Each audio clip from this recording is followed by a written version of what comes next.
Hi friends, welcome to Commerce Bytes. I hope you people are all doing well. ആദ്യമായിട്ടാണ് നമ്മളുടെ ഈ ഒരു YouTube channel കാണുന്നതെങ്കിൽ അവരോട് ഒരു കാര്യം, നമ്മളുടെ യൂട്യൂബ് ചാനൽ കൊമേഴ്സ് ബൈറ്റ്സ് എന്ന യൂട്യൂബ് ചാനലിൽ വി ആർ ഹാവിങ് 12 പ്ലേലിസ്റ്റ്. നിങ്ങൾക്ക് അതിൽ 11 പ്ലേലിസ്റ്റ് പേപ്പർ 1 വേണ്ടി എക്സ്ക്ലൂസീവ്ലി ക്രിയേറ്റ് ചെയ്തിരിക്കുന്നതാണ്. Daily top mini series, question paper series ഓരോ ഇയർ ബൈ ഇയർ ആയിട്ട് നമ്മൾ സെഗ്രിഗേറ്റ് ചെയ്ത് സെപ്പറേറ്റ് ചെയ്ത് വെച്ചിട്ടുണ്ട്. അത് നിങ്ങളുടെ ഈസി ആക്സസിന് വേണ്ടിയിട്ടാണ്. അതുപോലെ തന്നെ റിസർച്ച് സീരീസ് എന്നും ഹയർ എഡ്യൂക്കേഷൻ സീരീസ് എന്നും സെപ്പറേറ്റ് ആയിട്ട് സീരീസും നമ്മൾ ക്രിയേറ്റ് ചെയ്തിട്ടുണ്ട്. നിങ്ങൾക്ക് ആവശ്യമുള്ള എല്ലാ ഇൻഫർമേഷൻസും എല്ലാ ഡേറ്റാസും നമ്മൾ ഓരോ സീരീസിൽ ക്രിയേറ്റ് ചെയ്ത് വെച്ചിട്ടുണ്ട്. And it will be very helpful and useful for your Kerala set 2021 exam. Okay, നമ്മളുടെ സെക്ഷനിൽ നിന്ന് തന്നെയായിരിക്കും ഒരു 95% പോർഷനും വരുന്നത് എന്ന് വി ആർ ഹാവിങ് ആ സ്ട്രോങ് ബിലീഫ്. ഓക്കെ, സോ ഇപ്പോൾ നമ്മൾ കൊണ്ടുപോയിക്കൊണ്ടിരിക്കുന്നത് 2017 ക്വസ്റ്റ്യൻ പേപ്പർ ഡിസ്കഷനാണ്. സോ മുന്നേ നമ്മൾ ഇട്ടിട്ടുള്ള ക്വസ്റ്റ്യൻ പേപ്പർ ഡിസ്കഷൻ സീരീസ് കാണാത്തവർക്ക് ആ ക്വസ്റ്റ്യൻ പേപ്പർ സീരീസ് വളരെയധികം ഹെൽപ്ഫുൾ ആയിരിക്കും. നിങ്ങൾക്ക് നല്ലതായിട്ട് പ്രാക്ടീസ് ചെയ്യാനായിട്ട് നമ്മൾ മോഡൽ ക്വസ്റ്റ്യൻ പേപ്പർ സീരീസ് എന്ന് പറഞ്ഞ് പാർട്ട് 20 വരെ ക്വസ്റ്റ്യൻ പേപ്പർ സീരീസ് ആയിട്ട് നമ്മൾ ക്രിയേറ്റ് ചെയ്തിട്ടുണ്ട്. 20x7 എന്ന് പറയുമ്പോൾ 140 ക്വസ്റ്റ്യൻസ് നിങ്ങൾക്ക് അങ്ങനെ തന്നെ പ്രാക്ടീസ് ചെയ്യാൻ കിട്ടുവാണ്. കാരണം നമ്മൾ ഓരോ വീഡിയോയിലും 7 ക്വസ്റ്റ്യൻസ് ഈച്ച് എന്നുള്ള രീതിയിലാണ് നമ്മൾ ഡിസ്കഷൻ ചെയ്യുന്നത്. ആൻഡ് ഈ ഒരു 7 ക്വസ്റ്റ്യൻസ് ആയതിൻ്റെ റീസൺ എന്താണെന്ന് വെച്ച് കഴിഞ്ഞാൽ 4 ഓപ്ഷൻ ഉണ്ടാവും. ആ 4 ഓപ്ഷനും നമ്മൾ ഇൻ ഡീറ്റെയിൽ ആയിട്ട് തന്നെ പറഞ്ഞു പോകുന്നുണ്ട്. പിന്നീട് നിങ്ങൾക്ക് റിവൈസ് ചെയ്യേണ്ടി വരികയും ഇല്ലെങ്കിൽ ആ ഒരു കീബോർഡിനെ പറ്റി സെർച്ച് ചെയ്ത് പഠിക്കേണ്ട ആവശ്യം ഉണ്ടാകില്ല നമ്മളുടെ വീഡിയോസ് കണ്ടു കഴിഞ്ഞാൽ. Okay, so do watch all the videos and make use of all the videos. Okay, and അതോടൊപ്പം തന്നെ ഒരു കാര്യം ആഡ് ഓൺ ചെയ്തോട്ടെ. If you are having any queries അല്ലെങ്കിൽ നമ്മളുടെ കൊമേഴ്സ് ബൈറ്റ്സ് എന്ന യൂട്യൂബ് ചാനലിൽ എന്തെങ്കിലും ഒരു സജഷൻ ഉണ്ടെങ്കിൽ you people can mail us at commercebytes24@gmail.com. Okay, so now let's begin our session 2017 August question paper series part 6. Okay, so moving to the first one, നമ്മൾ first ഇപ്പോൾ discuss ചെയ്യാൻ പോകുന്നത് ഒരു മാച്ച് ദ ഫോളോയിങ് ക്വസ്റ്റ്യൻ ആണ്. ഞാനതിൻ്റെ correct pair ചെയ്ത് വെച്ചിട്ടുണ്ട് and it will be very easy. And എൻ്റെ ഫോളോ ചെയ്തുകൊണ്ടിരിക്കുന്ന എൻ്റെ സ്റ്റുഡൻസിന് ഈ ഒരു ക്വസ്റ്റ്യൻ വളരെയധികം ഫെമിലിയർ ആയിരിക്കും. കാരണം ഞാനിത് പല പ്രാവശ്യം റിപ്പീറ്റ് ചെയ്ത് പറഞ്ഞിട്ടുണ്ട്. ഈ ഒരു സെക്ഷൻ വളരെയധികം ഇമ്പോർട്ടൻ്റ് ആണ്. അതുകൊണ്ടാണ് ഞാൻ ഈ റിപ്പീറ്റ് ചെയ്ത് പറയാനുള്ള റീസൺ. ഓക്കെ, സോ നമുക്ക് ചെക്കൗട്ട് ചെയ്യാം. റോസിയോ എന്ന് പറയുന്നത് എന്തിന് നമുക്ക് പെയർ ചെയ്യാൻ പറ്റും എന്ന് പറയുന്നത് എമിലി എന്നുള്ളതാണ്. ഓക്കെ, റോസിയോ എമിലി 2 കുട്ടികളുടെ പേര് എന്ന് നിങ്ങളൊന്ന് മൈൻഡിൽ വെച്ചാൽ മതി. റോസിയോ എമിലി, അത്രേ ഉള്ളൂ. ആൻഡ് ദ നെക്സ്റ്റ് പോയിന്റ് നമ്മൾ പറയുന്നത് പ്ലേറ്റോ ആണ്. പ്ലേറ്റോ എന്ന് പറയുമ്പോൾ തന്നെ ഓർക്കാൻ പറഞ്ഞിരിക്കുന്നത് റിപ്പബ്ലിക്കാണ്. പ്ലേറ്റോ റിപ്പബ്ലിക്കിന് വേണ്ടി കുറേ ഓടി നടന്നിട്ടുണ്ട് എന്നൊന്ന് ആലോചിച്ചാൽ മതി. Okay, moving to the next one, Paulo ഫെറയുടെ കുറച്ചധികം പോയിന്റ്സ് തന്നെ ഞാൻ നിങ്ങളായിട്ട് ഷെയർ ചെയ്തിട്ടുണ്ട്. പെഡഗോഗി ഓഫ് അപ്രസ്ഡ് ആണ് ഇപ്പോൾ നമുക്ക് മാച്ച് ഔട്ട് ചെയ്യാനുള്ളത്. ഓക്കെ, പൗലോ ഫെറയുടെ വേറെ പോയിന്റ് എന്ന് പറയുന്നത് ക്രിട്ടിക്കൽ പെഡഗോഗിയാണ്. സോ നോട്ട് ഡൗൺ ചെയ്യാത്തവർ മസ്റ്റായിട്ട് നോട്ട് ഡൗൺ ചെയ്യണം. പൗലോ ഫെറ എന്ന് പറയുമ്പോൾ പെഡഗോഗി ഓഫ് ഒപ്രസ്ഡ് അത് ഓർക്കാൻ വേണ്ടിയിട്ട് PP എന്നോർത്താൽ മതി. പൗലോ ആൻഡ് പെഡഗോഗി കണ്ടോ. അപ്പോൾ പൗലോ ഫെറെ എന്ന് പറയുന്നത് പെഡഗോഗി ഓഫ് ഒപ്രസ്ഡും അതുപോലെ തന്നെ ക്രിട്ടിക്കൽ പെഡഗോഗി എന്ന് ഓർക്കണം. ആൻഡ് ഇത് നിങ്ങൾ മൈൻഡിൽ വെക്കേണ്ട കാര്യമാണ്. കാരണം പല പ്രാവശ്യം പൗലോ ഫെറെ വളരെ ഇമ്പോർട്ടൻ്റ് ആയിട്ട് വന്നിരിക്കുന്ന പോയിൻ്റാണ്. Okay, and the next point is Maria Montessori എന്ന് പറയുന്നത് നമുക്ക് എല്ലാവർക്കും അറിയാം. ഇപ്പോൾ pre-KG ക്ലാസ്സിന് കുട്ടികൾക്ക് നമ്മൾ പ്രൊവൈഡ് ചെയ്യുന്ന ഒരു ടൈപ്പ് ഓഫ് ലേണിംഗ് ആണ് മോണ്ടസ്ട്രോയ് ലേണിംഗ്, റൈറ്റ്? നിങ്ങളെല്ലാവരും കേട്ട് കാണും എന്നാണ് എൻ്റെ ഒരു വിശ്വാസം. സോ മോണ്ടസ്ട്രോയ് എന്ന് കേൾക്കുമ്പോൾ തന്നെ അവിടെ പെയറിനെ സെർച്ച് ചെയ്യുമ്പോൾ ഓർക്കേണ്ടത്, ഒരു ടേം സെർച്ച് ചെയ്യേണ്ടത് ചൈൽഡ് എന്നൊരു ടേം നമ്മുടെ ഓപ്പോസിറ്റ് സൈഡിൽ പാർട്ട് ബിയിലുണ്ടെങ്കിൽ that will be the answer. And ഇവിടെ മരിയ മോണ്ടസ്ട്രോയുടെ ആൻസർ വരുന്നത് ഡിസ്കവറി ഓഫ് ചൈൽഡ്. എപ്പോഴും നമ്മൾ എന്തെങ്കിലും കാര്യം കൊണ്ട് കണക്ട് ചെയ്ത് പഠിച്ചു കഴിഞ്ഞാൽ it will be very helpful and നമ്മളുടെ മൈൻഡിൽ അത് നിൽക്കുകയും ചെയ്യും, റൈറ്റ്? നിങ്ങൾക്ക് തന്നെ ഇപ്പോൾ നല്ല എക്സ്പീരിയൻസ്ഡ് ആയിട്ടുണ്ടാവും. കാരണം ഞാൻ എൻ്റെ ക്ലാസ്സുകളിൽ എപ്പോഴും പറയുന്ന ഒരു കാര്യമാണ്, നമ്മളെപ്പോഴും ഒരു കാര്യം കണക്ട് ചെയ്ത് പഠിച്ചു കഴിഞ്ഞാൽ അത് കുറേ നാൾ നമ്മുടെ മൈൻഡിൽ ഇങ്ങനെ നിൽക്കും. ഓക്കെ, ഇപ്പോൾ ഫസ്റ്റ് പോയിന്റ് നമ്മൾ പറഞ്ഞു റോസിയോ ഒരു കുട്ടിയുടെ പേരാണ്. അതുപോലെ തന്നെ മറ്റൊരു കുട്ടിയുടെ പേരാണ് എമിലി. അപ്പോൾ അങ്ങനെ ജസ്റ്റ് കണക്ട് ചെയ്തു. ഇനി നെക്സ്റ്റ് പോയിന്റ് നമ്മൾ പറഞ്ഞു പ്ലേറ്റോ റിപ്പബ്ലിക്കിന് വേണ്ടി കുറേ ഓടി നടന്നിട്ടുള്ളതാണ്. സോ പ്ലേറ്റോ എന്ന് പറയുമ്പോൾ തന്നെ നമ്മളുടെ മൈൻഡിലേക്ക് ആദ്യം വരുന്നത് ദ റിപ്പബ്ലിക്. പിന്നെ നമ്മൾ പറഞ്ഞു പൗലോ ഫെറയ്ക്ക് എപ്പോഴും വരുന്ന കീവേഡ് പെഡഗോഗി ആയിരിക്കും. Paulo Ferrell pedagogy of oppressed, അതുപോലെ തന്നെ ക്രിട്ടിക്കൽ പെഡഗോഗി. ഇനി നെക്സ്റ്റ് പറഞ്ഞത് മരിയ മോണ്ടസ്ട്രോയ്. മോണ്ടസ്ട്രോയ് എന്ന് പറയുന്നത് ഒരു പ്രീ കെ ജിക്ക് കുട്ടികൾക്കുണ്ടാവുന്ന ഒരു ടീച്ചിങ് രീതിയാണ്. സോ മോണ്ടസ്ട്രോയ് എന്ന് പറയുമ്പോൾ അപ്പുറത്തെ സൈഡിൽ നമ്മൾ സെർച്ച് ചെയ്യേണ്ടത് എന്താ? Child, discovery of child. Okay, I think this question is all crystal clear for you, right? So now let's move to the next question. Okay, moving to the next question.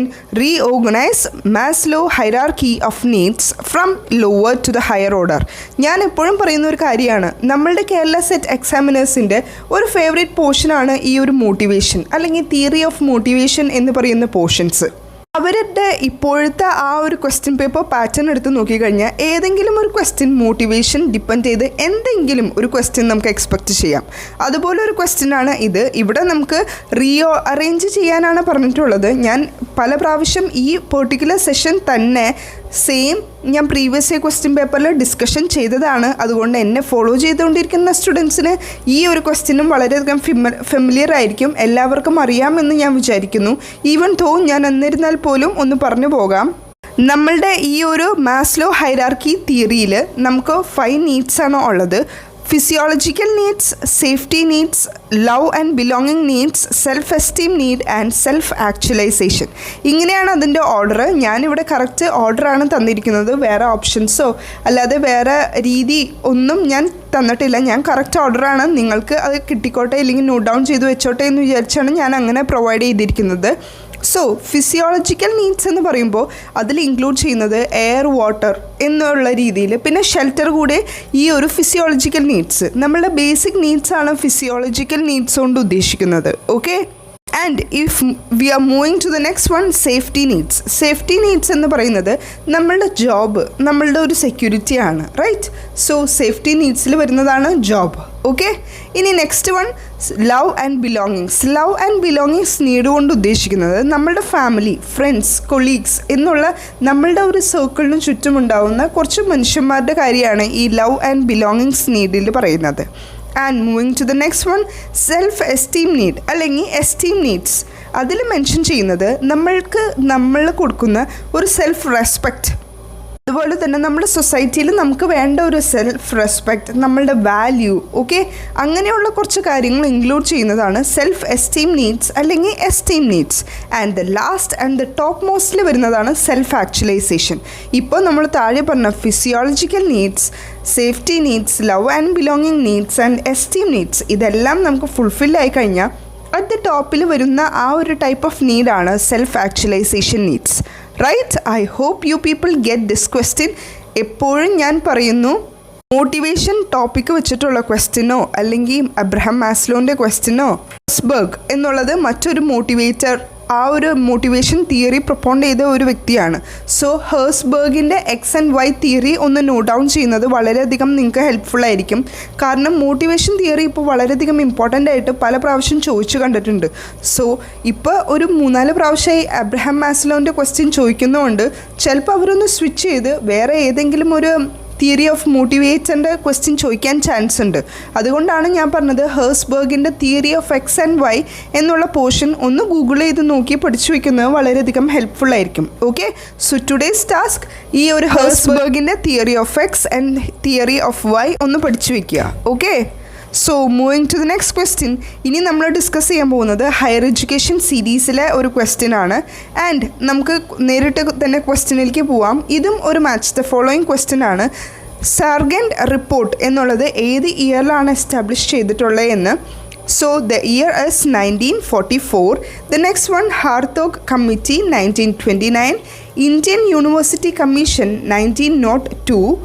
അതിന് നമുക്ക് ICU എന്നും short form ആക്കി പറയാറുണ്ട്, Indian university commission. Okay, ഇനി next one, Calcutta university commission which was established in 1917. So എനിക്ക് എൻ്റെ സ്റ്റുഡൻസിനോട് പറയാനുള്ളത്, നമ്മളുടെ ഹയർ എഡ്യൂക്കേഷൻ സീരീസ് ഇല്ലേ, അത് നമ്മുടെ പ്ലേലിസ്റ്റിലുണ്ട് ഹയർ എഡ്യൂക്കേഷൻ സീരീസ് എന്നുള്ളത്. ആ ഒരു സീരീസ് കണ്ടു കഴിഞ്ഞിട്ട് അതിൽ നമ്മൾ ഇങ്ങനെ ഒരു കഥ പോലെ പഠിക്കാം എന്ന് പറഞ്ഞ് പാർട്ട് 2, 1, 2 and 3 എന്നുള്ള രീതിയിൽ 3 പാർട്സായിട്ട് നമ്മളൊരു സ്റ്റോറി പോലെ ക്രിയേറ്റ് ചെയ്ത് എടുത്തിട്ടുണ്ട്. ആൻഡ് ഈ പറഞ്ഞ റിപ്പോർട്ട്സ്, അതുപോലെ തന്നെ യൂണിവേഴ്സിറ്റി കമ്മീഷൻ്റെ ഇയേഴ്സ് ഓർത്തിരിക്കാൻ വേണ്ട പല ട്രിക്കുകളും ടിപ്പുകളും ഞാൻ ആ ഒരു വീഡിയോയിൽ മെൻഷൻ ചെയ്തിട്ടുണ്ട്. ഞാനത് റിപ്പീറ്റ് അടിച്ച് നിങ്ങളെ ബോറടിപ്പിക്കുന്നില്ല. കാരണം അത് കുറച്ചൊന്ന് വാസ്റ്റ് പോർഷനാണ്, അതുപോലെ തന്നെ ഒരു ബോർ പോർഷനാണ്. അതുകൊണ്ടാണ് നമ്മൾ അങ്ങനെ ഒരു സ്റ്റോറി രീതിയിൽ നമ്മളത് പ്രസൻറ്റ് ചെയ്തിട്ടുള്ളത്. പിന്നെ കുറേ അധികം സ്റ്റുഡൻസ് ചോദിച്ചിരുന്നു, മാം ഞങ്ങൾക്ക് ആ ഒരു സെക്ഷൻ പഠിക്കാൻ പറ്റുന്നില്ല, വളരെയധികം ബുദ്ധിമുട്ടാണ്.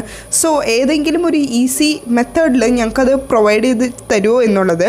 ഞാൻ ഡിസ്ക്രിപ്ഷൻ ബോക്സിൽ ഈ ഹയർ എഡ്യൂക്കേഷൻ സീരീസിൻ്റെ പ്ലേലിസ്റ്റ് പിൻ ചെയ്ത് വെച്ചേക്കാം. So it will be very easy if you are clicking on that link. Okay, so I hope you will be checking out the link and you people will study that portion clearly. Now let's move to the next question. Teacher can succeed in his profession if he or she. ഇത് നിങ്ങൾക്ക് എൻ്റെ future സ്റ്റുഡൻസിന് അല്ലെങ്കിൽ എൻ്റെ future ടീച്ചേഴ്സിന് ഉള്ളൊരു question ആണ്. നിങ്ങളോട് തന്നെ ചോദിച്ചു നോക്കേണ്ട ഒരു ക്വസ്റ്റ്യൻ ആണ്. ഇവിടെ ഓപ്ഷൻ തന്നിരിക്കുന്നത് option A knows subject thoroughly, നമ്മളുടെ സബ്ജക്റ്റിന് തറയായിട്ടും പഠിച്ചു വയ്ക്കുക എന്നുള്ളതാണ് ഓപ്ഷൻ എയിൽ പറഞ്ഞിട്ടുള്ളത്. Option B know how to enforce discipline, നമ്മൾ എങ്ങനെ കുട്ടികളെ അച്ചടക്കത്തോടെ വളർത്തും എന്നുള്ളത്. ആൻഡ് ഓപ്ഷൻ സിയിൽ പറഞ്ഞിരിക്കുന്നത് has genuine interest in teaching. And option D has good academic qualification, നല്ലൊരു അക്കാഡമിക് ക്വാളിഫിക്കേഷൻ നമുക്ക് ഉണ്ടാവണം എന്നുള്ളത്. And what do you think, ഈ 4 ഓപ്ഷനിൽ ഏറ്റവും കൂടുതൽ ഒരു പോസിറ്റീവ് സ്ട്രൈക്ക് തരുന്ന ഓപ്ഷൻ ഏതാണ്? Yes, that is option C, has A genuine interest in teaching. ഒരു പേഴ്സണൽ സജഷനിൽ നിങ്ങൾക്ക് ഈ ഒരു ടീച്ചിങ് പ്രൊഫഷൻ ഇഷ്ടമാണെങ്കിൽ മാത്രം ഈ ഒരു പ്രൊഫഷൻ മുന്നോട്ട് കൊണ്ടുപോവുക. അല്ലാതെ മറ്റുള്ള ആൾക്കാരുടെ നിർബന്ധപ്രകാരം ഈ ഒരു പ്രൊഫഷൻ നിങ്ങൾ പഠിക്കുകയോ ഇല്ലെങ്കിൽ നിങ്ങൾ ആ ഒരു പ്രൊഫഷൻ ചെയ്യുകയോ ചെയ്യരുത് എന്നാണ് എൻ്റെ ഒരു റിക്വസ്റ്റ്. കാരണം നമ്മൾ ആസ് എ ടീച്ചർ നമുക്ക് നമ്മുടെ പ്രൊഫഷനിൽ സക്സീഡ് ആവണമെങ്കിൽ, അത് ടീച്ചർ എന്ന് മാത്രമല്ല ഏതൊരു പ്രൊഫഷനിലും നമുക്ക് നമ്മളുടെ ആ ഒരു പ്രൊഫഷനോട് ഒരു താല്പര്യവും അതുപോലെ തന്നെ ഇഷ്ടവും ആ ഒരു ഡെഡിക്കേഷൻ ഉണ്ടെങ്കിൽ മാത്രമേ നമുക്ക് ആ ഒരു പ്രൊഫഷനിൽ സക്സീഡ് ആവാൻ പറ്റുള്ളൂ. നമുക്കെല്ലാവർക്കും ലൈഫിൽ സക്സീഡ് ആവണമെന്ന് ആഗ്രഹിക്കുന്നവരാണ്. സോ നമ്മൾക്ക് ഒരു ജെനുവിൻ ഇൻട്രസ്റ്റ് ആ ഒരു പെർട്ടിക്കുലർ പ്രൊഫഷൻ ഉണ്ടെങ്കിൽ മാത്രം അത് ചൂസ് ചെയ്യുക. ഓക്കെ, സോ അല്ലാതെ നമ്മൾക്ക് ആ ഒരു പ്രൊഫഷനിൽ സക്സീഡ് ആവാൻ വേണ്ടിയിട്ട് നമ്മൾ പഠിപ്പിക്കുന്ന സബ്ജക്റ്റ് തറവായിട്ട് പഠിക്കണമെന്നുമില്ല, അല്ലെങ്കിൽ നമ്മളുടെ കുട്ടികളെ സ്ട്രിക്റ്റായിട്ട് ഡിസിപ്ലിൻ എന്നുള്ള രീതി എൻഫോഴ്സ് ചെയ്യിപ്പിക്കുന്നതും അതുകൂടാതെ ഗുഡ് അക്കാഡമിക് ക്വാളിഫിക്കേഷൻ എന്നുള്ളതൊന്നുമല്ല. അതിൻ്റെയൊക്കെ മുകളിൽ വരുന്നതാണ് ഒരു ജെനുവിൻ ഇൻട്രസ്റ്റ് ഇൻ ടീച്ചിങ് എന്നുള്ള ആ ഒരു ടേം അല്ലെങ്കിൽ ആ ഒരു പോയിൻ്റാണ് എല്ലാത്തിനും മേലെയായിട്ട് നിൽക്കുന്നത്. So if you R genuinely interested in this profession then stick on. Okay, അല്ലാതെ നമുക്കിപ്പോൾ ഒരു കുറേ നേരം പഠിച്ച് ഒരു പുസ്തകപ്പുഴുവായിട്ട് നമുക്കൊരു ഗുഡ് അക്കാഡമിക് ക്വാളിഫിക്കേഷൻ നമുക്ക് ഉണ്ടാക്കിയെടുക്കാം, അല്ലെങ്കിൽ കുറേ നേരം ഇതുപോലെ തന്നെ പഠിച്ച് നമുക്കൊരു സബ്ജക്റ്റ് തരമാക്കാം. പക്ഷേ അതൊന്നുമല്ല, അതിനൊക്കെ മുകളിലായിട്ട് നമുക്ക് വേണ്ടത് ഈ ഒരു ടീച്ചിങ് എന്ന പ്രൊഫഷനോട് ജെനുവിനായിട്ടുള്ള ഇൻട്രസ്റ്റ് വേണം. And this YouTube channel is A best example for my genuine interest in my teaching. Okay, so now let's move to the next question. Teaching technique or methods that are generally considered to have most direct impact on effective feeling. So ഇവിടെ പറഞ്ഞിരിക്കുന്നത് options നമുക്ക് നോക്കാം. Role play and simulation, option B discussion and dialogue, and option C questioning and observation, and option D lecturing and demonstration. ഇവിടെ നമ്മളോട് question ചോദിച്ചിട്ടുള്ളത് teaching technique or teaching method എന്നുള്ളതാണ്. ഞാൻ ഈ ഒരു particular topic daily top mini സീരീസിൽ teaching methods എന്ന് പറഞ്ഞ ഹെഡിൽ ഞാൻ ക്രിയേറ്റ് ചെയ്തിട്ടിട്ടുണ്ട്. മസ്റ്റായിട്ട് കണ്ടിരിക്കണം, കാരണം നമ്മളുടെ ഒരു സ്റ്റുഡൻറ്റ് ഫേവറേറ്റ് സീരീസ് ആയിട്ട് കൂടെയാണ് ഞാൻ ഈ ഒരു ടോപ്പിക്ക് മെൻഷൻ ചെയ്ത്. ഈ ഒരു ടീച്ചിങ് മെത്തേഡിൻ്റെ ക്വസ്റ്റ്യനും വളരെയധികം ഇമ്പോർട്ടൻ്റ് ആണ്. നമുക്ക് കുറേ അധികം ടീച്ചിങ് മെത്തേഡ്സ് ഉണ്ട്. സോ അതിൽ നിന്നൊരു ക്വസ്റ്റ്യൻ നിങ്ങൾക്ക് എന്തായാലും എക്സ്പെക്റ്റ് ചെയ്യാം. ഓക്കെ, സോ ടീച്ചിങ് ടെക്നിക്സിൽ ഏറ്റവും കൂടുതലും most direct impact on effective ചെയ്യുന്ന ഒരു ടീച്ചിങ് മെത്തേഡ് അല്ലെങ്കിൽ ഒരു ടീച്ചിങ് ടെക്നിക്ക് എന്താണെന്നാണ് ചോദിച്ചിട്ടുള്ളത്. ഈ ടീച്ചിങ് ടെക്നിക്കും ഈ ഒരു ഡയറക്റ്റ് ഇമ്പാക്റ്റ് ഓൺ സ്റ്റുഡൻസിൻ്റെ കാര്യമായിട്ടോ നമ്മളിവിടെ മെൻഷൻ ചെയ്യുന്നത്. അപ്പോൾ ഓപ്ഷൻസും നമ്മളിവിടെ പറഞ്ഞു കഴിഞ്ഞു. ഇനി നമ്മൾക്ക് എന്തൊക്കെയാണ് ആ ഓപ്ഷൻസ് എന്നുള്ളത് നമുക്കൊന്ന് ഡീറ്റെയിൽ ആയിട്ട് നോക്കാം. സോ ഫസ്റ്റ് ഓപ്ഷൻ തന്നെയാണ് ഈ ഒരു ക്വസ്റ്റ്യൻ്റെ correct answer, role play and simulation. So നമുക്ക് അതൊന്ന് നോക്കാം. റോൾ പ്ലേ കൊണ്ട് ഉദ്ദേശിക്കുന്നത് നമ്മളിപ്പോൾ ഒരു ഇപ്പോൾ ഇംഗ്ലീഷിൻ്റെ സബ്ജക്റ്റ് ആണെന്ന് വിചാരിക്കൂ. ആ ഒരു സബ്ജക്റ്റിൽ ചിലപ്പോൾ ഒരു സ്കിറ്റ് പോലെയോ അല്ലെങ്കിൽ ഒരു സ്റ്റോറി പോലെ വന്നിട്ടുണ്ട്. ഓക്കെ, ഒരു ചാപ്റ്റർ ഒരു സ്റ്റോറി പോലെയാണ്. സോ ആസ് എ ടീച്ചർ ഞാൻ എന്താ ചെയ്യണത്, എൻ്റെ സ്റ്റുഡൻസിന് ഓരോ ക്യാരക്ടേഴ്സായിട്ട് കൊടുത്തിട്ട് ആ ഡയലോഗ്സ് അവരോട് ക്രിയേറ്റ് ചെയ്ത് അവരോട് എനാക്ട് ചെയ്യാൻ പറയും. അപ്പോൾ എന്താ സംഭവിക്കുന്നതെന്ന് വെച്ച് കഴിഞ്ഞാൽ ആ ഒരു സ്റ്റോറി കുട്ടികൾക്ക് കൂടുതൽ ഗ്രാസ്പ് ചെയ്യും. അവർക്ക് പെട്ടെന്ന് തന്നെ ആ ഒരു സബ്ജക്റ്റ് അല്ലെങ്കിൽ ആ ഒരു ചാപ്റ്റർ പെട്ടെന്ന് തന്നെ അവർക്ക് പഠിക്കാൻ പറ്റും. പെട്ടെന്ന് ഗ്രാസ്പിംഗ് പവർ വളരെയധികം കൂടുതലായിരിക്കും. കാരണം കുട്ടികൾ ഓരോ ക്യാരക്ടേഴ്സായിട്ട് മാറുവാണ്. സോ അവരതിലെ ഡയലോഗ്സ് ആണെങ്കിലും അതിൽ വരുന്ന സിറ്റുവേഷൻ ആണെങ്കിലും പെട്ടെന്ന് പിടിച്ചു പോകും. അതുപോലെ ഒരു ടൈപ്പ് ഓഫ് മെത്തേഡാണ് ഇവിടെ റോൾ പ്ലേ കൊണ്ട് ഉദ്ദേശിക്കുന്നത്. ഓക്കെ, റോൾ പ്ലേന് കുറച്ച് മെറിറ്റ്സ് ഉണ്ട്. അതെന്തൊക്കെയാണെന്ന് നമുക്ക് നോക്കാം. ഒരു റോൾ പ്ലേ ടൈപ്പ് മെത്തേഡാണ് ഒരു ടീച്ചർ ചൂസ് ചെയ്യുന്നതെങ്കിൽ അവിടെ കുട്ടികളുടെ ഇൻട്രാക്റ്റീവ് സെഷൻ വളരെയധികം കൂടുതലായിരിക്കും. It helps the students in retaining what they have learned. അവരെന്താണോ പഠിച്ചത് എന്നുള്ളത് അവരുടെ മൈൻഡിൽ തങ്ങി നിൽക്കാൻ. ഇപ്പോൾ ഞാൻ പറഞ്ഞില്ലേ, അവർക്ക് കൂടുതൽ പഠിക്കാനും അതുപോലെ തന്നെ അവരുടെ മൈൻഡിൽ ആ ഒരു റോള് തങ്ങി നിൽക്കാനുമുള്ള ചാൻസ് കൂടുതലാണ്. പോയിന്റ് എന്ന് പറയുന്നത് റോൾ പ്ലേയിൽ it improves the communication skill of the students. കുട്ടികളുടെ കമ്മ്യൂണിക്കേഷൻ സ്കിൽ വളരെയധികം ഇമ്പ്രൂവ് ആവും. ഓക്കെ, ഒരു ഇൻട്രോവേർട്ടായിട്ട് നിൽക്കുന്ന അല്ലെങ്കിൽ കുറച്ച് ബാക്ക്വേർഡായിട്ട് നിൽക്കുന്ന കുട്ടികളുടെ കമ്മ്യൂണിക്കേഷൻ സ്കിൽ വളരെയധികം ഇമ്പ്രൂവ് ആക്കും. ഓക്കെ, സോ അതുകൊണ്ടൊക്കെയാണ് ഈ റോൾ പ്ലേ എന്നുള്ളത് കുട്ടികൾക്ക് വളരെയധികം ഹെൽപ്ഫുൾ ആയിരിക്കും, ഒരു ഡയറക്റ്റ് ഇമ്പാക്റ്റ് തരും എന്ന് കൊണ്ട് പറയുന്നത്. ഓക്കെ, ആൻഡ് മറ്റൊരു പോയിന്റ് ഇതോടൊപ്പം തന്നെ ആഡ് ഓൺ ചെയ്യാനുള്ളത്, it is a method that can be used effectively to shape the attitude of the students. കുട്ടികളുടെ ആറ്റിറ്റ്യൂഡ് ഷേപ്പ് ചെയ്യാൻ ഹെൽപ്പ് ചെയ്യുന്ന ഒരു ടൈപ്പ് ഓഫ് മെത്തേഡാണ് റോൾ പ്ലേ മെത്തേഡ് എന്ന് പറയുന്നത്. Understood? So now let's move to the next one. Simulation എന്നുള്ളതാണ് നമ്മുടെ അടുത്ത method. Simulation is also a form of role playing. It is based on the experimental learning where the students learn in an environment similar to the real life situation. Real life situation ആണ് അവർക്ക് നമ്മൾ produce ചെയ്യുന്നത്. എന്നിട്ടാണ് നമ്മൾ അവരോട് ഒരു experimental learning ആണ് ഈ ഒരു സിമുലേഷൻ കൊണ്ട് ഉദ്ദേശിക്കുന്നത്. ഓക്കെ, കുറച്ച് പേർക്കെങ്കിലും സിമുലേഷൻ എന്ന് പറയുന്ന ഒരു ടേം കുറച്ച് ഡിഫറെൻ്റ് ആയിട്ട് തോന്നാം. ആൻഡ് സിമുലേഷൻ ഞാൻ പറഞ്ഞു, ഇതൊരു ടീച്ചിങ് മെത്തേഡിൽ വരുന്ന ഒരു ടൈപ്പ് ഓഫ് മെത്തേഡാണ് സിമുലേഷൻ കൊണ്ട് ഉദ്ദേശിക്കുന്നത്. നമ്മൾ സിമുലേഷൻ പറഞ്ഞു ഒരു റോൾ പ്ലേ പോലെ തന്നെയാണ്. നമ്മളൊരു എക്സ്പെരിമെൻ്റൽ ലേണിംഗ് ആണ് അതുകൊണ്ട് ഉദ്ദേശിക്കുന്നത്. കുട്ടികൾക്ക് ഒരു റിയൽ ലൈഫ് സിറ്റുവേഷൻ കൊടുത്തിട്ട് എങ്ങനെയാണ് അവർ ആ പ്രോബ്ലം സോൾവ് ചെയ്യുന്നത്, അപ്പോൾ അവരുടെ സ്കില്ല് അവിടെ ഡെവലപ്പ് ആവുകയാണ്. റൈറ്റ്?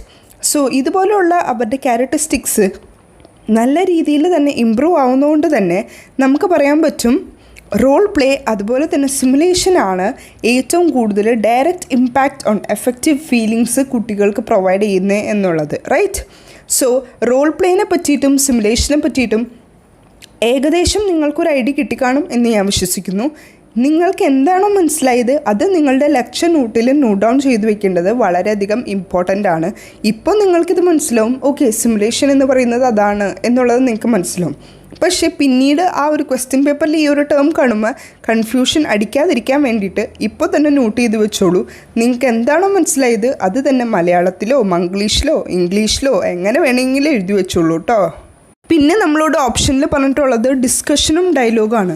ഡിസ്കഷൻ വളരെയധികം നല്ലതാണ്. ഗ്രൂപ്പ് ഡിസ്കഷൻ കുട്ടികൾക്ക് നല്ല രീതിയിൽ തന്നെ കമ്മ്യൂണിക്കേഷൻ സ്കില്ലൊക്കെ ഇമ്പ്രൂവ് ആവാൻ ഹെൽപ്പ് ചെയ്യും. പക്ഷേ എല്ലാത്തിനെയും കൂടെ കമ്പയർ ചെയ്ത് നോക്കിക്കഴിഞ്ഞാൽ ഏറ്റവും കൂടുതൽ direct impact on effective feeling കൊടുക്കുന്നത് റോൾ പ്ലേ ആൻഡ് സിമുലേഷൻ തന്നെയാണ്. പിന്നെ പറഞ്ഞത് ക്വസ്റ്റ്യനിങ് ആൻഡ് ഒബ്സർവേഷൻ. നമ്മൾ കുട്ടികളോട് ക്വസ്റ്റ്യൻ ചോദിക്കുന്നതാണ് ക്വസ്റ്റ്യനിങ്. ആൻഡ് ഒബ്സർവേഷൻ കൊണ്ട് ഉദ്ദേശിക്കുന്നത് കുട്ടികളെ നമ്മൾ അനലൈസ് ചെയ്യുന്നത് എങ്ങനെയാണ്, അവരുടെ ആറ്റിറ്റ്യൂഡ്, ടീച്ചേഴ്സിനോടുള്ള ആറ്റിറ്റ്യൂഡ് എങ്ങനെയാണ്, അവരുടെ ഫ്രണ്ട്സിനോടുള്ള ആറ്റിറ്റ്യൂഡ് എങ്ങനെയാണ്, അവരുടെ പിയർ ഗ്രൂപ്പിനോടുള്ള ആറ്റിറ്റ്യൂഡ് എങ്ങനെയാണ് എന്നുള്ളതൊക്കെ ചെക്ക് ചെയ്യുന്നതാണ് ഒബ്സർവേഷൻ കൊണ്ട് ഉദ്ദേശിക്കുന്നത്. ആൻഡ് ലെക്ചറിങ് ആൻഡ് ഡെമോൺസ്ട്രേഷൻ എല്ലാവർക്കും അറിയാം അല്ലേ? ലെക്ചറിങ് ഞാനിപ്പോൾ നിങ്ങൾക്ക് ക്ലാസ് എടുക്കുന്നു, അതാണ് ലെക്ചറിങ്. ഡെമോൺസ്ട്രേഷൻ കൊണ്ട് ഉദ്ദേശിക്കുന്നത് നമ്മൾ ഇപ്പോൾ ആസ് എ ടീച്ചർ നമ്മൾ കുട്ടികളെ സയൻസ് ലാബിൽ കൊണ്ടുപോയി നമ്മൾ കുറച്ച് എക്സ്പെരിമെൻറ്റ്സ് അവർക്ക് കാണിച്ചു കൊടുക്കുന്ന ആ ഒരു ടൈപ്പ് ഓഫ് രീതിയാണ് ഡെമോൺസ്ട്രേഷൻ കൊണ്ട് ഉദ്ദേശിക്കുന്നത്. So now let's move to the last question. Question എന്താണ്? Child who has the inability to write is suffering from.